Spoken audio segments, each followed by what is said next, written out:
Manger local, cap ou pas cap?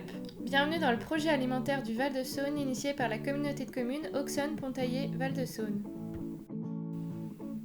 Souvenez-vous, en début d'année 2020, nous vous avions proposé de participer à une enquête en ligne pour mieux comprendre votre consommation de produits locaux.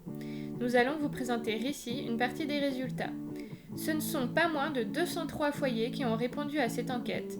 Par extension, cela signifie donc que les résultats concernent environ 850 habitants du territoire. Merci donc à tous pour votre temps et votre mobilisation. Nous avons grâce à vous atteint notre objectif pour avoir un échantillon représentatif. Commençons tout d'abord par établir le profil des foyers qui ont répondu à cette enquête. Majoritairement, ce sont des familles avec enfants, puis les couples, et enfin les personnes vivant seules. La tranche d'âge qui a le plus participé est celle des 31-42 ans, suivie de près par les 43-54 ans. Enfin, un peu plus d'un tiers des sondés vit à Auxonne, ce qui est tout à fait représentatif de la démographie du territoire, car Auxonne représente 33% de sa population. Le reste des sondés sont très équitablement répartis pour leur part sur l'ensemble des 34 autres communes du territoire. Vous noterez que ce sont les femmes qui ont très majoritairement répondu à cette enquête. Une preuve de notre plus grande sensibilité sur ces sujets ? Rentrons désormais dans le vif du sujet. Nous vous avions tout d'abord demandé qu'est-ce que selon vous un produit local ? Naturellement, l'historique maraîcher de notre territoire fait que le mot légumes est ressorti en premier. Ce sont donc autant des aliments que des critères de proximité géographique ou de qualité qui vous sont venus à l'esprit. Il n'existe pas de définition unique pour l'expression produit local. Nous vous donnerons cependant la nôtre à la fin de cette vidéo. Quel est pour vous l'aliment typique du Val-de-Saône ? Sans surprise, et nous pouvons l'avouer avec une certaine fierté, c'est l'oignon qui ressort. Et en même temps, entre nous, citez-nous un seul bon plat qui soit réalisé sans oignon.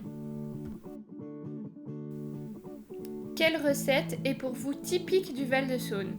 Les réponses sont ici moins tranchées que pour la question précédente, même si le bœuf bourguignon et plusieurs recettes à base d'oignons ressortent. Concernant vos habitudes alimentaires, il en ressort que pour les 3/4 d'entre vous, vous consommez des produits locaux au moins une fois par semaine, voire pour certains quotidiennement. Ces produits sont essentiellement des légumes, mais aussi de la viande, suivis des fruits. De manière moins significative, on retrouve des produits transformés tels que les jus, terrines, soupes, conserves. Pour celles et ceux qui consomment localement, voici les principaux points d'approvisionnement évoqués. Ces données viennent compléter celles que nous avons déjà collectées lors des ateliers collaboratifs réalisés en hiver 2019.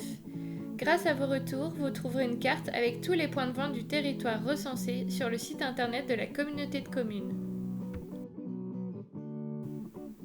Pour terminer cette première restitution, tentons de lever ensemble la confusion qui existe entre produits locaux, produits achetés sur le territoire ou encore produits issus de l'agriculture biologique.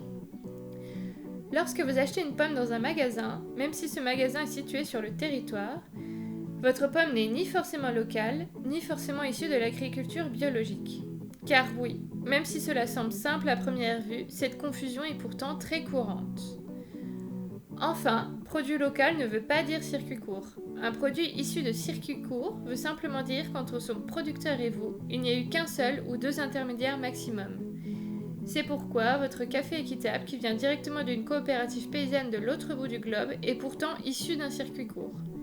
A l'inverse, et à titre d'exemple, une fraise qui a poussé chez nous, dans le Val-de-Saône, peut très bien se retrouver transformée en yaourt dans 2 usines françaises différentes et être vendue dans un magasin en Europe.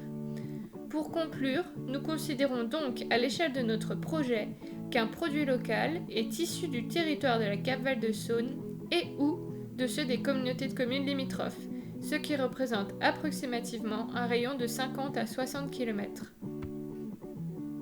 Pour terminer, nous sommes convaincus que cette période de confinement a d'ores et déjà fait évoluer les pratiques alimentaires vers plus de proximité. Et nous souhaitons sincèrement poursuivre notre démarche collective dans ce sens. N'hésitez pas à commenter ou à nous écrire en attendant la prochaine vidéo. D'ici là, prenez soin de vous et retrouvez les informations sur le site internet de la collectivité capvaldesaône.fr.